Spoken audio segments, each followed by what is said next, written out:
Halo teman-teman semua, kali ini saya akan membuatkan forecast atau analisa dan outlook untuk pair forex, gold, dan lainnya. Untuk pair yang pertama yaitu AUD/USD. Pertama, AUD/USD sekarang berada di 0.7711 dan AUD/USD ini sedang berada di area demand yang ini. Jadi untuk AUD/USD menurut saya akan naik ke area sini.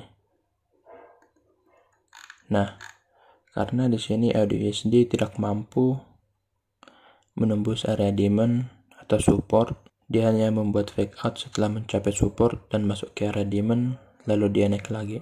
Area demand dan support ini sudah beberapa kali dicobai oleh AUD/USD, tetapi dia tidak mampu untuk break. Pertama di sini dia mencoba tapi dia langsung naik. Kedua juga di sini, lalu langsung naik, lalu turun lagi ke sini, lalu naik lagi ke area resistennya. Lalu kemungkinan juga di sini harga akan naik minimal ke area yang ini, area 0.7760-an. Lalu harga ini juga diperkuat oleh di time frame 4 jam ada sebuah trendline jika ditarik di sini. Nah, harga sedang berada di area support trendline. Kita balik lagi time frame 1 jam. Nah, di sini harga sudah bergerak naik.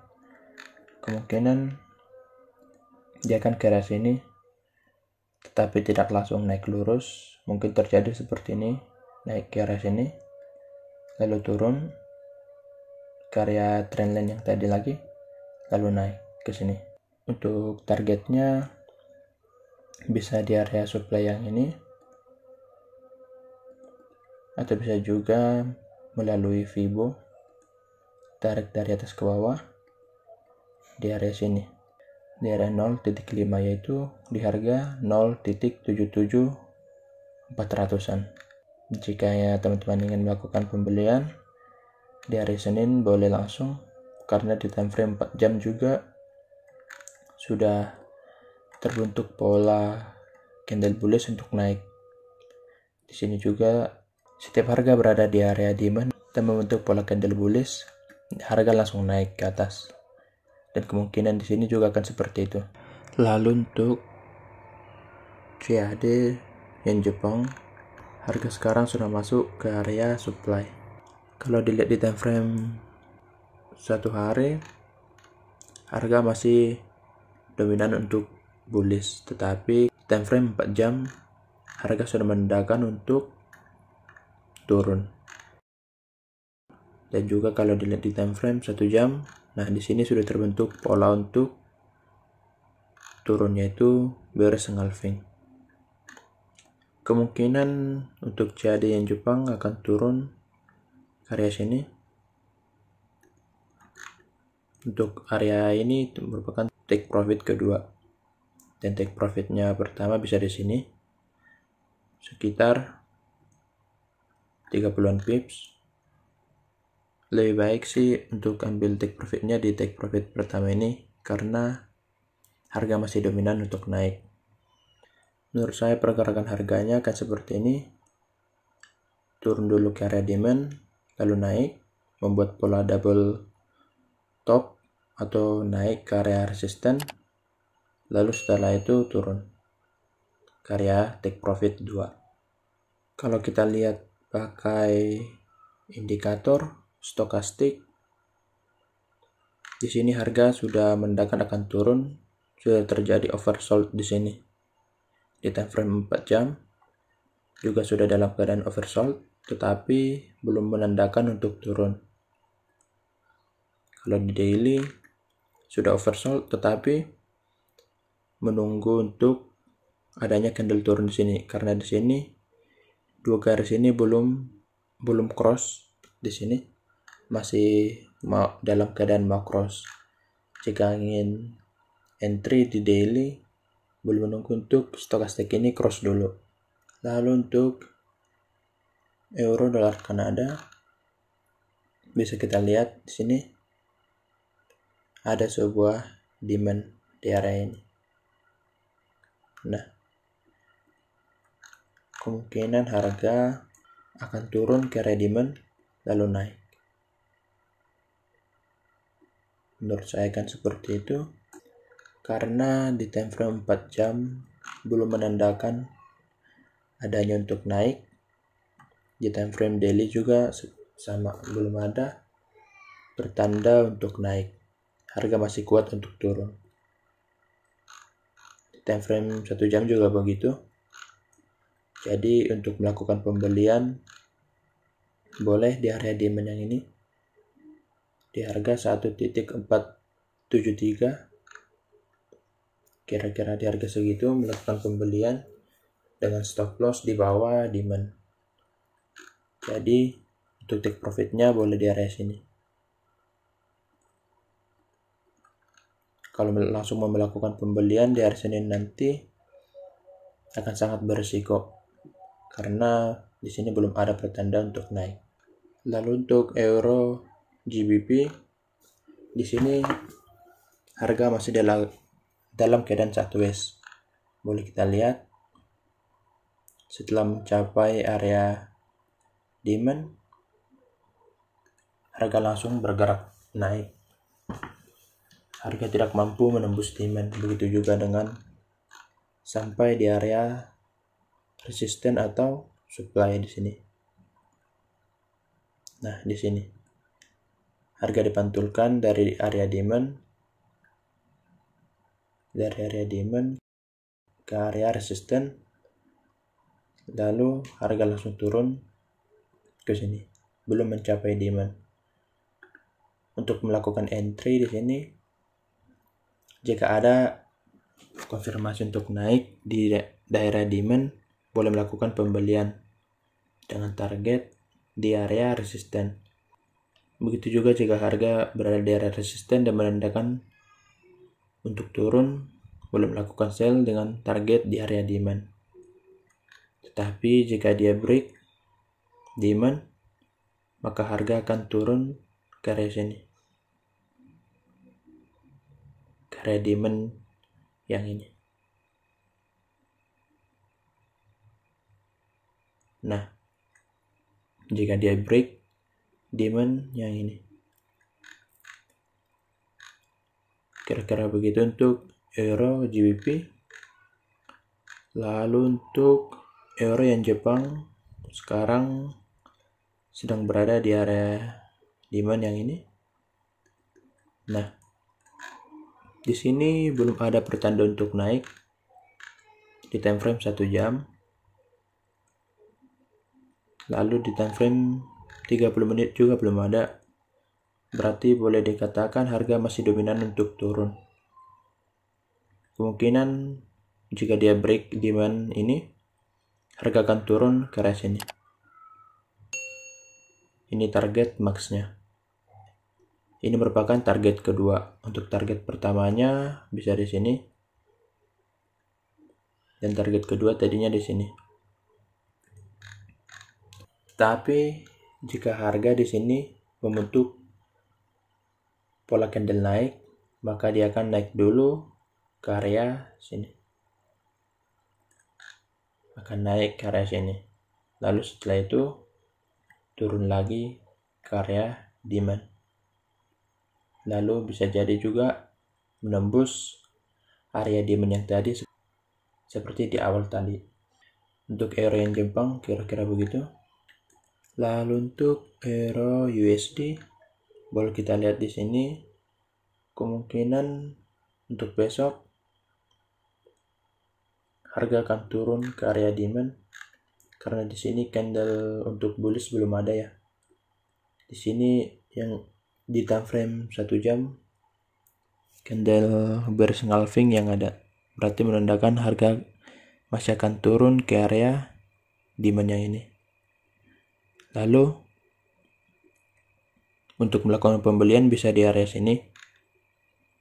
di area demand yang ini dengan target pertama di sini. Lalu untuk target maxnya boleh di area yang ini. Untuk pergerakannya mungkin akan seperti ini.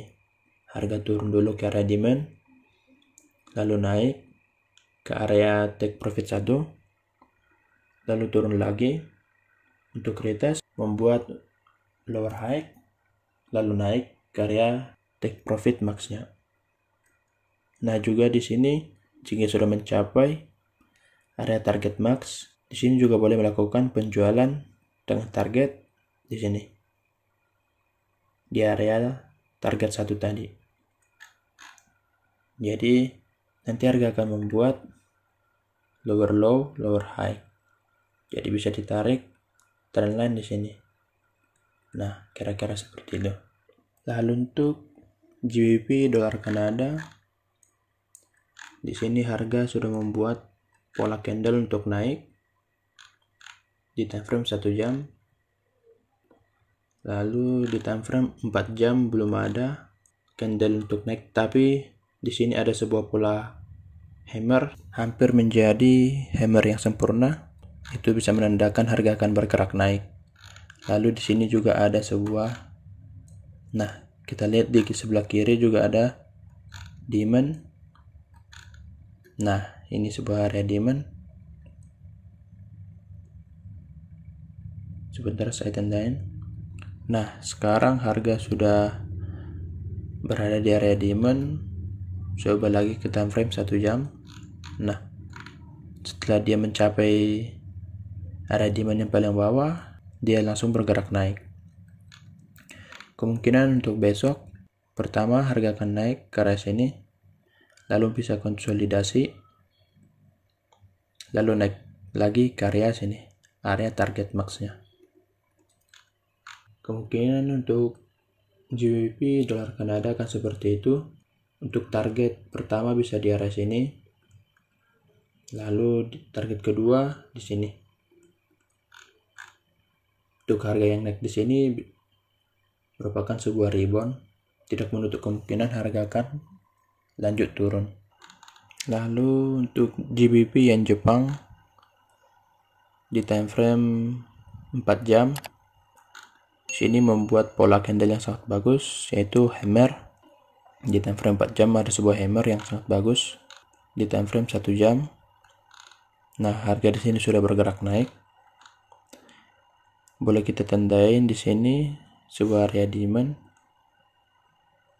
Nah, di sini dia sudah break demand, tetapi di time frame 4 jam tidak. Jadi boleh kita sebut ini adalah sebuah fake break. Kemungkinan untuk besok GBP akan bergerak naik ke sini. Untuk pola pergerakannya mungkin akan naik ke arah sini, lalu turun, membuat lower high, lalu naik lagi ke area target maxnya di sini. Nah, kira-kira seperti ini.